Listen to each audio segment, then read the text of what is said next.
Hello everyone, Helen here, and I am back with more inspiration for this month's box of the month. I will be working with the sparkling Christmas Wishes paper pad with the matching ephemera. I'm also bringing in red cardstock from my stash, and I picked out sketches for Mojo Monday.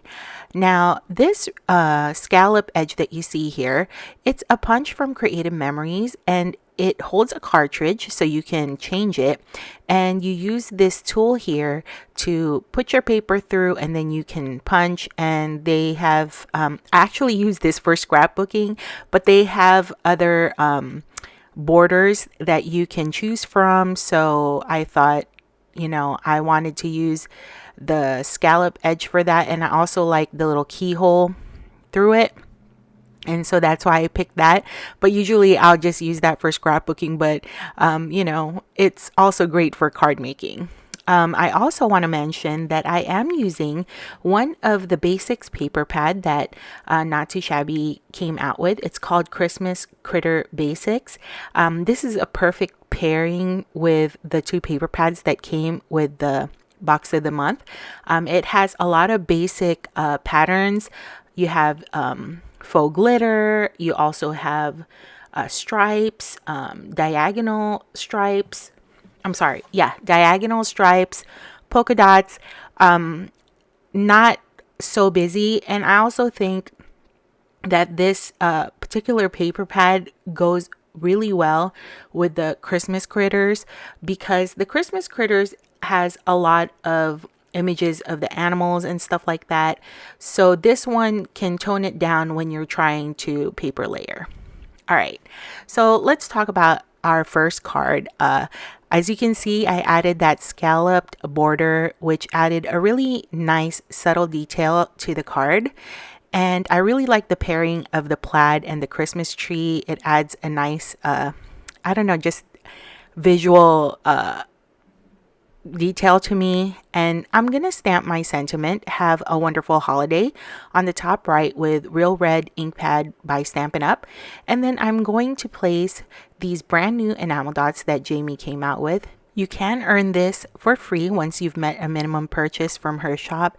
And she's come out with 3 different enamel dot designs, or colors, I should say.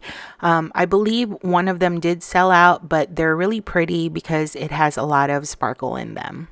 All right, on to the second card. I am going to be using the coffee mug here, and I'm going to place those scallop edges again on the top and bottom of that polka dot paper pad. Usually when I use scallop edges, it's solid, so it's really different to see it being see-through, and I really like that look because it adds a really nice texture to the card.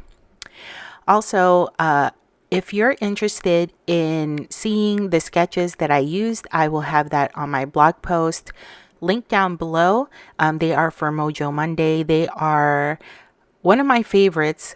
I would have to say they are my number one right now, because I really like the paper layering style that their sketches bring, and also it's free. So just do a Google search or Pinterest, and you'll see all of the different sketches that they have. Now I'm going to go ahead and adhere my card front on my card base, and then I'm going to add more enamel dots on the card. Now I did struggle with the placement of some of the enamel dots because I couldn't make up my mind. Sometimes they look too far apart to me, and so you'll see me struggle here. And I chose the color green because I thought that it would make a nice contrast against the red, and I love that look. I've had many questions about this tool that I'm using. It's called a multi-purpose tool by Creative Memories. I will also have that link down below. It's a scrapbooking company, but they do sell it on Amazon. All right, on to our third and final card. Now, I couldn't resist. I had to use the girl. Jamie is known for having these really cute and trendy girls in her ephemeras. So I wanted to use her, and I'm going to build a scene here where there's going to be a window and then the Christmas tree, and she's just standing there admiring it, I guess. And I'm gonna go ahead and place the tree on the left side, and I did pop up the girl with foam tape or foam squares, and I placed her lower than the tree because if I had her standing like next to the tree with, evenly, it would just be weird because it would look like she's tall. So I placed her slightly lower so it'll look like she's shorter than the tree. And then I just cut this sentiment, fussy cut it, and I thought it went perfectly with the card. So this concludes my 3 cards, 3 sketches video. I hope you enjoyed it. Be sure to let me know which cards were your favorite. I will have more inspiration on my channel on October 9th. So be sure to check out my channel, Crafty Mama Diaries, and I will be working on the Christmas critters, paper pad, and matching ephemera. Thank you so much for watching, and I'll see you on my next video. Bye!